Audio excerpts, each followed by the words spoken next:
Bonjour. Vous ne me voyez pas, mais j'espère que vous l'entendrez. Je souris.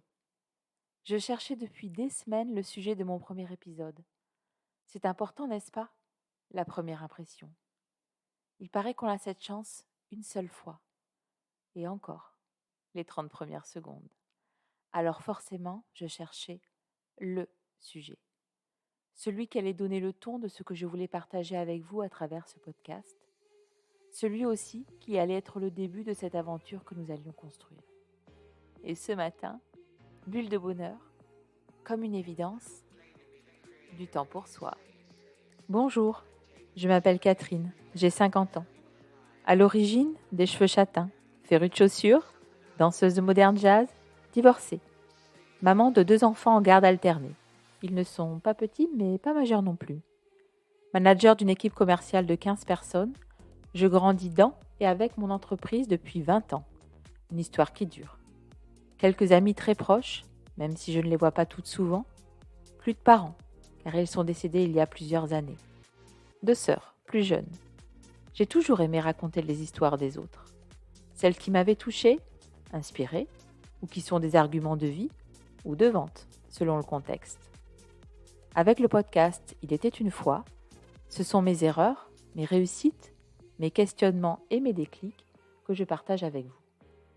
Tous ces événements devenus des prises de conscience, je les dépose dans vos oreilles. Car on ne sait jamais qui on va inspirer. Reprenons.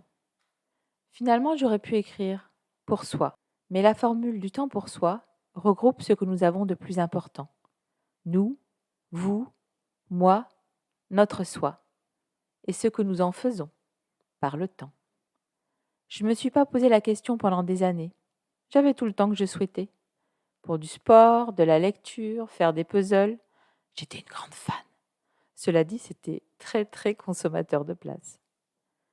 Des missions variées dans mes jobs que j'adorais effectuer, mes amoureux, mes amis. Pourtant, avec le recul, je sais que je n'ai pas utilisé mon temps à construire vraiment, à me construire surtout. Heureusement, une partie de moi l'a fait, celle sur laquelle mes objectifs étaient clairement définis, le boulot, parce que je savais ce que je voulais devenir. Malgré cette détermination, le jour où on me l'a proposé, ce fameux job de mes rêves, je ne l'avais pourtant pas vu arriver. La vie est une farceuse, mais j'adore. Pour la petite histoire, mais j'y reviendrai dans un autre épisode, ce job de directrice commerciale a mis 26 ans à m'être proposé. Cela paraît beaucoup, mais en fait, j'ai vraiment apprécié le chemin. Et c'est ça le plus important.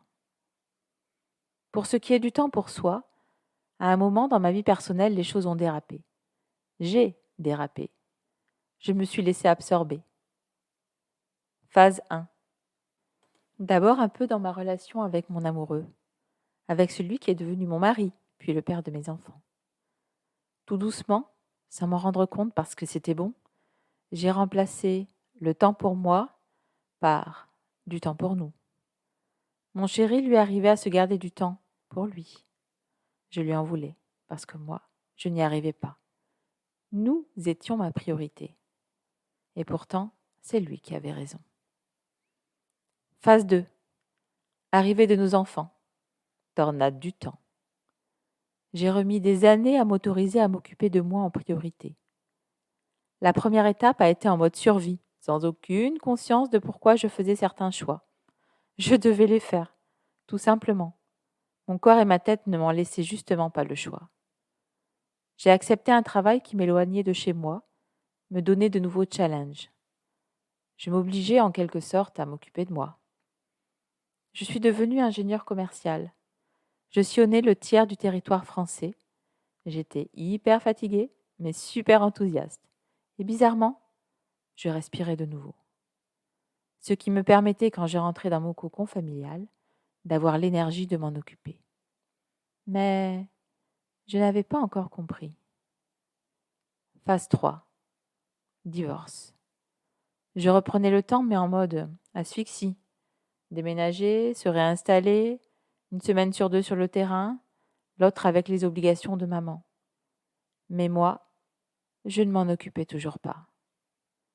Mon évolution, mon corps, mes pensées, rien. Il y a 2 ans et demi, arrêt des jeux. Phase 4. Un mois d'arrêt maladie. Pour retrouver la vue, au propre comme au figuré. Là, je me suis enfin écoutée.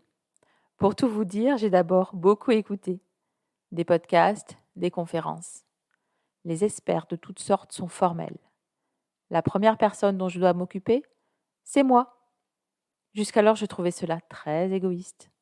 Pourtant, je le disais bien aux autres. Occupez-vous de vous, sinon, comment pourrez-vous vous occuper de votre entourage?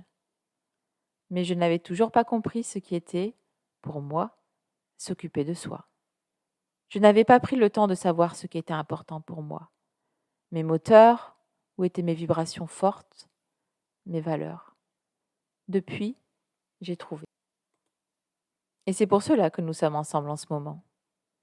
Mon premier pas a été la méditation, tous les matins. 5, 10, 15 minutes, parfois plus, selon que j'en ressente, ou pas, le besoin. Maintenant seul, ou avec mon copain Petit Bambou, ou d'autres programmes selon ce que je souhaite approfondir. L'abondance, la meilleure version de moi. Je m'écoute. J'ai trouvé mon outil et je l'adapte selon mes besoins. Et le sport, tous les matins. Enfin, presque. Je commence donc mes journées, quoi qu'il arrive, par m'occuper de moi. Parce que le quotidien vous rattrape autrement, toujours. Pendant le confinement, j'ai eu un problème de dos. J'avais arrêté le sport. Erreur. Je sais maintenant que j'aurais dû me forcer à aller marcher. J'ai déréglé mon équilibre. C'est aussi en abandonnant ce qui nous fait du bien que nous pouvons vraiment en prendre la mesure. Et évidemment, le réintroduire dans nos journées. Je vois jour après jour l'importance de m'occuper de moi. C'est le plus beau cadeau que je puisse faire à la vie. À chaque fois que je rencontre dans mon existence des femmes qui viennent d'accoucher, je leur dis « Occupe-toi de toi, ne t'oublie pas ». Et si j'ai l'occasion de leur faire un cadeau, ce ne sera pas pour la nouvelle prunelle de leurs yeux, mais pour elles. Un massage ou un soin, et si je connais leur hobby, quelque chose qui les y ramène.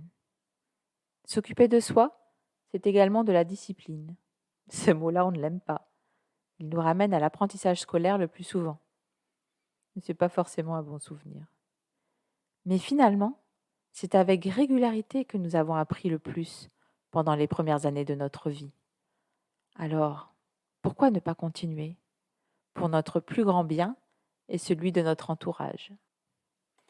Quand je prépare mes épisodes, je prends du temps pour moi, à faire ce que j'aime. Écrire, créer, transmettre, partager. Parce que tout commence avec « il était une fois », cette première fois. Alors même si c'est aujourd'hui, après m'avoir écouté, prenez du temps pour vous. Même 2 minutes, mais tous les jours. Faites-le en conscience, sans remords, avec envie, parce que vous l'êtes. Envie. Je vous souhaite de sourire, de vous occuper de vous, de vous aimer, parce que vous rayonnez ce que vous êtes et que la vie a besoin de vous. Le monde a besoin de vous. Il était une fois du temps pour soi. Si vous avez aimé cette première rencontre, ce premier épisode, abonnez-vous et n'hésitez pas à le diffuser. Je vous invite également à le noter sur les différentes plateformes d'écoute. Je reviendrai tous les 15 jours partager avec vous mes déclics et mes réflexions. En attendant, prenez soin de vous et, évidemment, prenez du temps pour vous.